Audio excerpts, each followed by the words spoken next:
بسم اللہ الرحمن الرحیم۔ السلام علیکم ورحمۃ اللہ وبرکاتہ۔ آج کی میری گفتگو کا موضوع ہے غوث پاک رضی اللہ تعالیٰ عنہ کی وصیت، تاکہ آپ محسوس کر سکیں کہ سیدنا غوث پاک رضی اللہ تعالیٰ عنہ نے کتنی عظیم تعلیم ہمیں عطا فرمائی تھی۔ جانتے ہیں آپ غوث پاک رضی اللہ تعالیٰ عنہ کی عمر شریف جب 90 سال کے قریب کی ہوئی کم و بیش، تو آپ بستر علالت پر خواب پذیر تھے، بستر پر آرام کر رہے تھے۔ بیٹے پہنچے ان کے، عرض کرتے ہیں حضور نصیحت فرمائیں، وصیت فرمائیں۔ 4 وصیت غوث پاک نے فرمائی۔ کتنی؟ غوث پاک سے کتنوں کو محبت ہے یہاں پر جتنے بیٹھے ہیں؟ ماشاءاللہ، اللہ اس محبت کو سلامت رکھے۔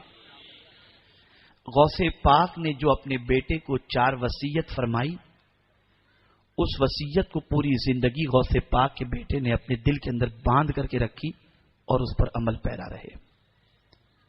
میں وہی نصیحتیں اور وہی وصیت آپ کے گوش گزار کرتا ہوں۔ غوث پاک رضی اللہ تعالیٰ عنہ کے بیٹے نے جب وصیت کے بارے میں عرض کیا تو غوث پاک رضی اللہ تعالیٰ عنہ نے فرمایا، بیٹے میں تم کو 4 وصیت کرتا ہوں۔ کتنی وصیتیں؟ بولیے، 4 وصیتیں۔ پہلی وصیت، بیٹے اللہ کے علاوہ کسی سے امید مت رکھنا۔ اللہ کے علاوہ کسی سے امید مت رکھنا۔ کتنی عظیم وصیت ہے یہ، کتنی عظیم وصیت ہے۔ آپ دنیا کے انسان کو لے لیجئے، عام انسان کی بات کرتا ہوں، ورنہ اللہ والوں کے در سے تو یقیناً ملتا ہے اور ملتا رہے گا، اس لیے کہ وہ قرآن کے عامل تھے اور عامل ہیں، اور قرآن کہتا ہے وَأَحْسِن كَمَا أَحْسَنَ اللَّهُ إِلَيْكَ، لوگوں کے ساتھ بھلائی کرو، اچھائی کرو، احسان کرو جیسا کہ اللہ نے تمہارے ساتھ احسان کیا ہے۔ تو اللہ والے تو احسان کرتے ہی ہیں، لیکن غوث پاک اپنے بیٹے سے فرماتے اللہ کے علاوہ کسی سے امید نہ رکھو۔ اب ذرا سوچو، کسی سے آپ نے امید رکھی، وہ امید آپ کی پوری کرے گا، یہ شیورٹی تو نہیں ہے نا، یہ ضروری تو نہیں، اس لیے کہ آج کسی نے آپ سے وعدہ کیا آپ کی ضرورت کل میں پوری کر دوں گا، پتہ نہیں وہ پل بھر زندہ بھی رہے گا کہ نہیں۔ آپ نے کسی سے امید رکھی، بیٹی کی شادی ہے، ضرورت ہے، یہ میری مدد کرے گا، لیکن آپ کی امید تھی 50,000 کی، اس نے آپ کو 5,000 بھجوا دیے، دل ٹوٹے گا کہ نہیں؟ تو غوث پاک نے فرمایا اللہ کے علاوہ کسی سے امید نہیں، اور میرے رب کی شان کیا ہے، اس کی شان کیا ہے، وہ ایک لمحے میں فقیر کو بادشاہ بنا دے۔ ارے تم گھر چاہتے ہو، توجہ چاہوں گا، تم گھر چاہتے ہو، قرآن کہتا ہے قل اللہم مالک الملک تؤتی الملک من تشاء، ارے وہ ملک کا مالک ہے جسے چاہے ملک عطا فرما دے، جسے چاہے ملک عطا فرما دے۔ ارے سب کچھ اس کے چاہے سے ہوگا، سب کچھ اس کے چاہے سے، امید اس سے رکھو۔ مجھے یاد ہے ایک بزرگ کا واقعہ، ماضی قریب ہی کے اندر ایک بزرگ فرماتے تھے، مجھ سے انہوں نے فرمایا کہ مولانا، یاد سے تقریباً 15 سال پہلے کی بات ہے کم و بیش، انہوں نے فرمایا مولانا میری پوزیشن اتنی اسٹرانگ نہیں تھی، اور میرا بیٹا جو ہے نا وہ SSC کے اندر میرٹ لسٹ کے اندر آیا تھا، تو میں تعلیم پر لوگوں کو ابھارتا تھا، بچے نے بھی پڑھ کر کے 93% کے قریب بچہ لے کر کے آیا، تو کچھ سرمایہ دار جو مجھ سے قریب تھے